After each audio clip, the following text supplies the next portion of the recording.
Hi there, and welcome to Feeling Better. I'm Dr. Betsy Bennett. I'm a clinical health psychologist, and this is the place to come for tips and tricks for getting the most out of life, no matter what disease you might be living with.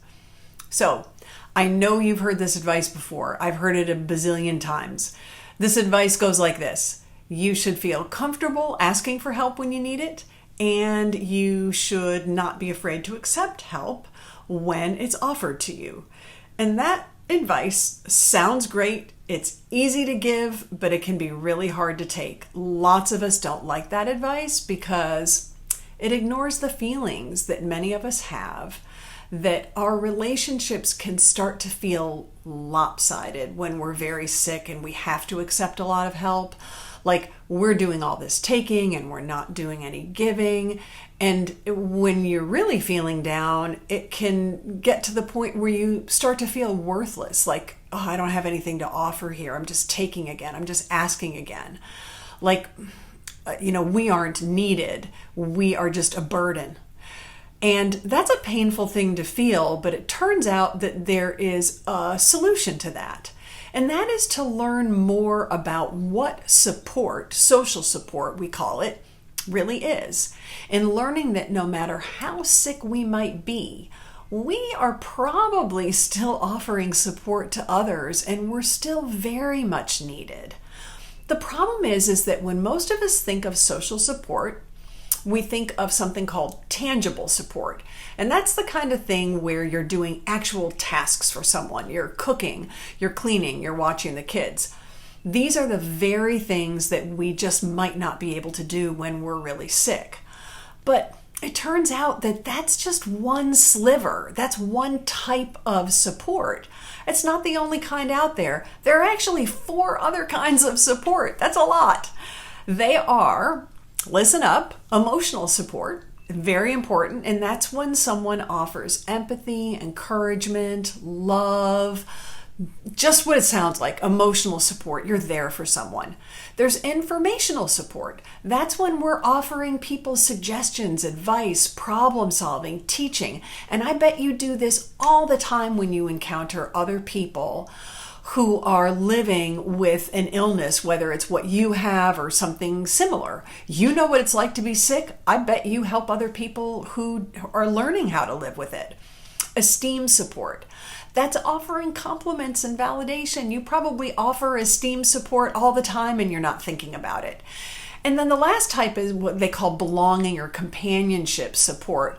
That's just when someone reminds you that you belong with them. You belong in a certain group, like maybe you're a member of a big family or a book club or some other social group. So all those types of support are important. And now that you know about them and you understand that support comes in way more varieties than just sweeping floors and buying groceries, you can start to think differently about asking for support and accepting offers of support. Because remember, you might not be well enough to cook a meal. Absolutely. But you might very well feel good enough to, share a sincere compliment, esteem support, provide empathy and caring, emotional support, maybe share information or ideas or tips, informational support, or communicate belonging. You're a member of my family. Of course I love you. Belonging support. So one last thing to learn about social support is that it doesn't need to be one-to-one every minute. In close relationships, we understand that no one's keeping score. So even if you don't feel well enough to provide any type of support, those days where you are just so sick, it's okay. Your very humanity makes you deserving of love and support. Never, ever forget that. And once you understand that you can feel more comfortable asking for support or accepting help when it's offered to you, it takes a big load off your shoulders. And you realize that you can give back in another way and that you deserve love and support regardless. And you can also do some other things. You can think deeply about who among your friends and family is best suited for different types of support. So, we got 5 different types there. I bet automatically you can think of some examples of friends and family who are particularly good at one kind or another. And you can think about how you can be there for the people who need support in areas that you can provide. So that's a wonderful thing too. Hey, who can I help now that I understand these things that I'm doing naturally? And of course, you can start letting go of that whole keeping score thing. Last thing, here's an activity I want you to try. Get out a piece of paper and put the 5 types of support along the left-hand side of the paper. So there's your paper, and all along the left-hand side, you're going to write the words tangible, emotional, informational, esteem, and belonging. And then, next to each type of support, give an example of when you provided that kind of support to someone in your life.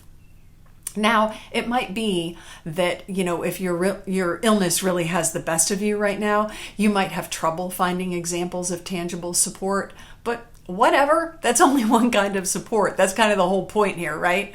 So don't worry about that. And I bet you're going to find lots of examples of the other kinds of supports that you give in an ongoing way and you just didn't realize it. So keep this list and add to it. It's going to help remind you of what you're giving so you can stop this exclusive focus on what you're receiving. Remember that both giving and receiving make relationships work. And I bet that you are doing just fine with that. So that's all for today. Try the activity and let me know how it goes. I'll look forward to seeing you next time. Take care.